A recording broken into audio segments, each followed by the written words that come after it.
Fadi TV jinkwaniriza gwe nagifollowinga nagisinzira okubanga ogifollowinga n'okubanga wasubscribinga n'onyigane kale bagita Fadi TV jimba ne updates ezina value mbana amawuli agaba gatambula okwetula eggwanga Uganda negamba nti comment section weri awo baka just buntira mu comment section ate osigalenga ogyekomerako bagita Fadi TV UG Pastor Kakande Pastor Kakande abantu bangi bamwe kukola bagamba nti munange simusajja mwangu nti simusajja mwangu basinga bagamba nti abasabirayo nti akola ki nti abateekamu ebintu nti oba oliawo basobola okubanga baddayo kola ki kumuwa ensimbi jjukire buli bwogendayo kusabira olina okuwaayo essente abasinga bagamba nti abasabira ne bagenda ewaka ne baddayo ne balwala ne baddayo ne bamuwa ssente ne baddamu ne balwala mbwalina kyabateekamu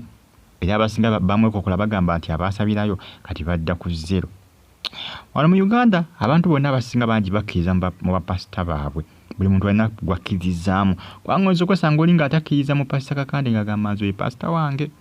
ng'agamba oyo pasita wange nga ye gwakkiririzaamu n'osanga oli ng'ate yakkiriza mu bugingo ng'agamba nti obugingo ye pasita wange n'osanga oli ng'agamba nze sirwadda n'osanga oli ng'agamba nti nze pasita Tomugerwa ye pasita wange ng'oli ye bw'agamba kaakati ebiseera singa muno mu nsi yakola ki yakwegendereza nnyo ndabeko ku mukyala gwe bayita Doreen Kabalebe ng'alumba Pastor Kakande ng'agamba nti Kakande nti yamusabira naye nti yamusabira yamulekera bisiraani nti obulamu bwe bizinesi zonna zaagwa yadda ku zero bamuyita Doreen ndowooza Kabalebe oba ndabye nga yeye ade Doreen Kabalebe nga yabyogera ebyo era agamba nti maama we simanya nga ye yamutwalayo agamba nti yegisaba ki maama we yamutwalayo wa Kakande ejjukira afulumiza eppeeni simanya nga bw'ogigula $5,000 mwana wo atula bulungi ebigezo nti abaana abaazikozeseza mu bigezo nti bagenda kuyitira waggulu ajjukira Kakande y'omu ku abo era eyaleeta omukyere kilo ya $5,000 era omukyere gwali omulwera era endiga zaagugula abasinga agamba Pastor Kakande nti ate ye si musajja mutuufu nti omukyere gwe yagamba nti gwa mukisa nti wali nti kubonna abaagugula nti wali n'omu yagufunamu mukisa tewali n'omu yagufunamu mukisa kati yaleese peeni era peeni baaziguze kati era mwerinde bagenda kumulumba ebiseera singa ebintu bino tewali ogwo bakaka bigula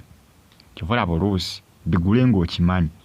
tobigula ng'ogamba ogenda kufuna mukisa gula omukyere ng'ogenda kugufumba gulya tosubira nti ogenda kugufunamu omukisa bano nabo si be bagaba emikisa eri si basajja ba Katonda mulina okwegendereza bannange peeni abaagiguze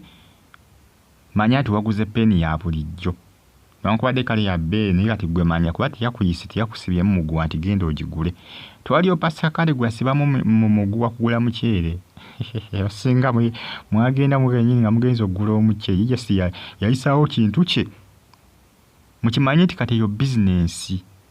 ezo bizinensi z'abasajja kati mwe agenda ombuga ogenza ofuna mukyere gwa mukisa oguze kilo 2 tofunye mukisa $5,000 kilo zo 2,10,000 ibannange kilo 4 nyabo kilo 4 $2,000 kilo 6 $3,000 gendayo okuzigula ngongolooza mbogenda funa omukisa owedde nabo bakwasaganya bizinensi zaabwe kati gubona agendayo ng'ogenda otabaala gwanamanya kati abaguze peeni mwaba n'amanya $5,000 yabadde agitunda Doreen Kabalebe yamwekokola agamba nti yazza obulamu bwe ku zero naye ng'ensonga zeezo naye nga mbagambye nti buli omu alina gwakkiririzaamu era batimu Pastor Kakande kye bamukozeewo aba Doreen Kabalebe bamuyisizaamu eggaali baava yagamba nti tatidde era abyogedde mu luwaatu nti Pastor Kakande nti yakola ki nti yazza obulamu bwe ku zero era agamba nti tamutya